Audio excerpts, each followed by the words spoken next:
মুখ্যমন্ত্ৰীয়ে ক'লে যে মুছলমানক বদনাম নকৰিব, অৰ্থাৎ তেওঁ চাওক মুখ্যমন্ত্ৰীয়ে কেতিয়া কি ৰূপ লয় ক'ব নোৱাৰি, কাৰণ মুখ্যমন্ত্ৰী ডাঙৰীয়া মুছলমানক যদি ইমানেই ভাল পায়, মুখ্যমন্ত্ৰী ডাঙৰীয়া মুছলমানৰ প্ৰতি যদি ইমানেই দৰদ, আজি ধলপুৰত উচ্ছেদ হৈছে, নগাঁৱত উচ্ছেদ হৈছে, আজি ধুবুৰীত উচ্ছেদ হৈছে, বৰপেটাত উচ্ছেদ হৈছে, উচ্ছেদিতৰ প্ৰায় ৩৫,০০০ ছাত্ৰ ছাত্ৰীক আজিলৈকে বিদ্যালয়ৰ মুখ দেখা নাই। তেওঁলোকৰ স্কুল কলেজ ভাঙি দিয়া হৈছে, তেওঁলোকৰ বিদ্যালয় শিক্ষা কাঢ়ি লোৱা হৈছে। কিয় মুখ্যমন্ত্ৰী ডাঙৰীয়া সেই ৩৫,০০০ ছাত্ৰ ছাত্ৰীৰ শিক্ষাৰ ব্যৱস্থা কৰি দিয়া নাই? কিয় মুখ্যমন্ত্ৰী ডাঙৰীয়া মাদ্ৰাছাৰ এটা সৰু সৰু কথা লৈ বিল্ডিং এটা দুৰ্বল হৈছে বুলি কৈ বুলডোজাৰ চলাই মাদ্ৰাছাখন ধ্বংস কৰিব বিচাৰিছে?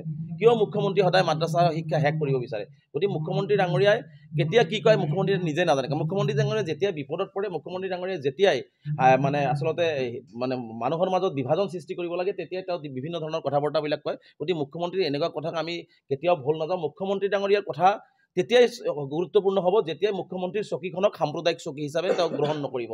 যেতিয়াই এজন মুখ্যমন্ত্ৰীৰ চকী, অভিভাৱকৰ চকী হিচাপে যেতিয়া মুখ্যমন্ত্ৰীয়ে গ্ৰহণ কৰিব, তেতিয়া ভাবি যে মুখ্যমন্ত্ৰীয়ে সঁচা কথাবিলাক কৈ আছে। কাৰণ এইখন চকীত বহি বহু মুখ্যমন্ত্ৰী কৈছে, বহু গৰিমা আছে এইখন চকীত, কিন্তু এই মুখ্যমন্ত্ৰীয়ে কিন্তু এই চকীখনৰ গৰিমা ম্লান কৰিছে। গতিকে মুখ্যমন্ত্ৰী ডাঙৰীয়া এনেকুৱা কথাত আমি কোনো ধৰণে গুৰুত্ব দিয়া নাই। মুখ্যমন্ত্ৰী ডাঙৰীয়াক প্ৰত্যাহ্বান জনাইছোঁ, সংখ্যালঘু সমাজৰ বিশেষকৈ চৰ অঞ্চলৰ মানুহৰ মাটিৰ পাট্টা দিয়ক। শদিয়াৰ পৰা ধুবুৰীলৈকে আজি বসুন্ধৰা 1, 2, 3, 4ত আজি কোনো সংখ্যালঘুৱে, আজি যিসকল সংখ্যালঘু খিলঞ্জীয়া বুলি কোৱা হৈছে, সেইসকল মানুহক আজি ভূমিৰ পাট্টা দিয়াৰ ব্যৱস্থা হোৱা নাই। গতিকে চৰ অঞ্চলেই হওক বা অন্য অঞ্চলতে হওক, সকলো সংখ্যালঘু ভূমিহীন মানুহক ভূমিৰ পাট্টা দিয়াৰ ব্যৱস্থা গ্ৰহণ কৰক। লাখ লাখ মানুহ গৰাখহনীয়াৰ কবলত পৰিছে, তেওঁলোকক গৰাখহনীয়া ৰোধ কৰাৰ ব্যৱস্থা গ্ৰহণ কৰক।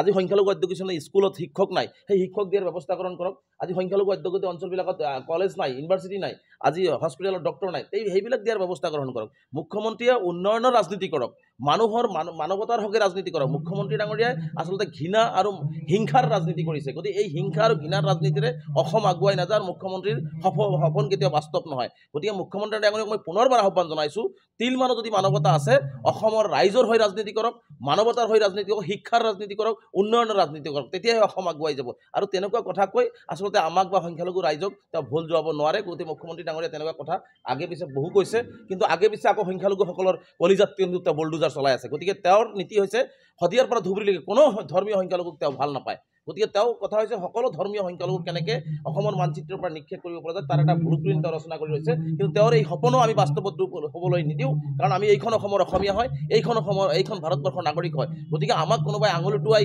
কোনোবাই আমাক ধ্বংস কৰিব বিচাৰিছে, ইয়াৰ প্ৰতিৰোধ যিকোনো ধৰণে গণতান্ত্ৰিকভাৱে দিয়াৰ কাৰণে আমি সাজু আছে। আৰু নতুন ৰূপত মুখ্যমন্ত্ৰী ডাঙৰীয়াক প্ৰতিটো অন্যায় অত্যাচাৰৰ জবাব দিবৰ কাৰণে আমি সাজু হৈ আছোঁ।